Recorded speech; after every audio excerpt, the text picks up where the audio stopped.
Well, this was one of the most therapeutic episodes I've seen of pretty much any cartoon show. And I would know because I'm studying to become a counselor. It's trying to convey the message that as we grow older, the real threat, the real enemy doesn't come from outside us. It comes from within us. And I think that's one of the things that separates it a lot from Aang.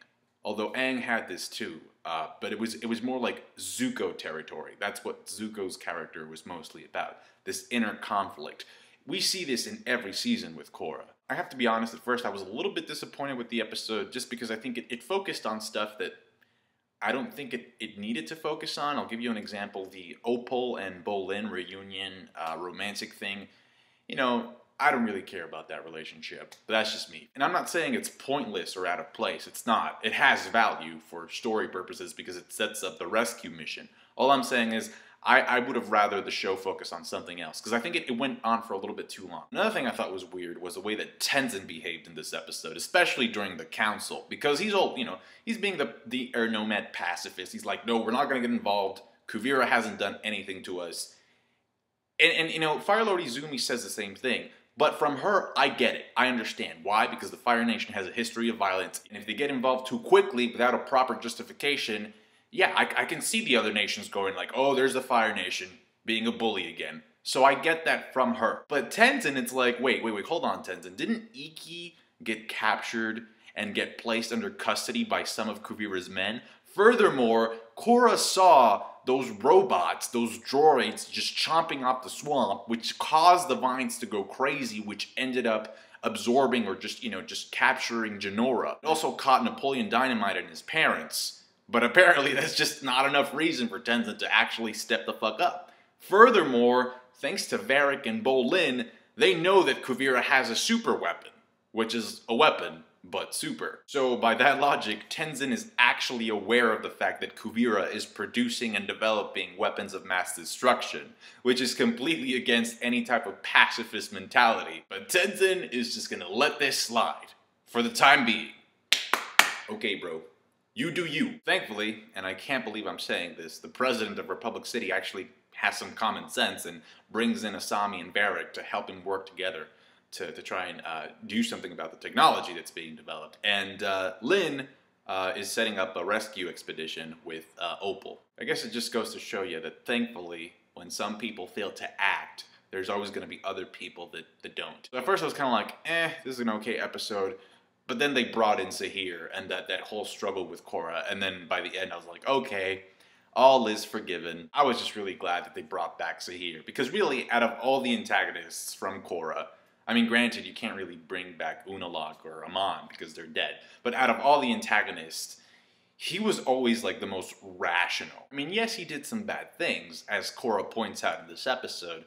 I mean, we wouldn't have Kuvira if it weren't for Zaheer. But at the same time, if you look at Season 3, the rationality behind most of Zaheer's actions is pretty solid. It's like, I even respect him more as an antagonist than I do Kuvira. I mean, I think Kuvira works best as a reflection of what Korra could possibly become. So it's kind of like the yin and yang dynamic here. But at the end of the day, Kuvira is just fucking power hungry. And so, yeah, I guess I appreciate Zaheer a lot more because he knew how the world was structured. He just didn't like that. So he wanted to tear it down so that hopefully something better would come about. Because, and I think this is what sets him apart, is that maybe he genuinely did want what was best for other people. It's just that the way that he went about it was just completely messed up. So it makes sense why he would help Korra take down Kuvira. It's not so much like, oh, I'm a villain and yeah, we can be friends. It's more like this ideological thing of like, well, if it's between you, Korra, and Kuvira, yeah, Korra, I'm gonna help you out because Kuvira is basically the depiction of what Zaheer hates. Looking like a bearded hobo, like he did in the beginning of Season 3. And just as a side note, I wish that Zuko could have had like something like this with Ozai. I thought that would have been pretty cool. And Zaheer helps Korra re-enter the spirit world because there's a block there. And then she kind of reconnects with Raba. The key to this was actually to accept what happened and just have it play out in your mind and confront that fear. And this is really good from a writing standpoint because you can pretty much take any negative traumatic experience and just, sort of like apply it or relate to this scene. I mean, I could totally relate to this, because the poison and being, about to be asphyxiated isn't really that. It's whatever you make it out to be. So when Zaheer says the poison should have killed you, it's kind of like, you know, what you went through was just fucking horrible. It's actually like a mirror. The fact that you're still here today is actually telling me that you can get through this. And the first step in heading towards the light or getting over this is to actually accept that it happened and that it sucked.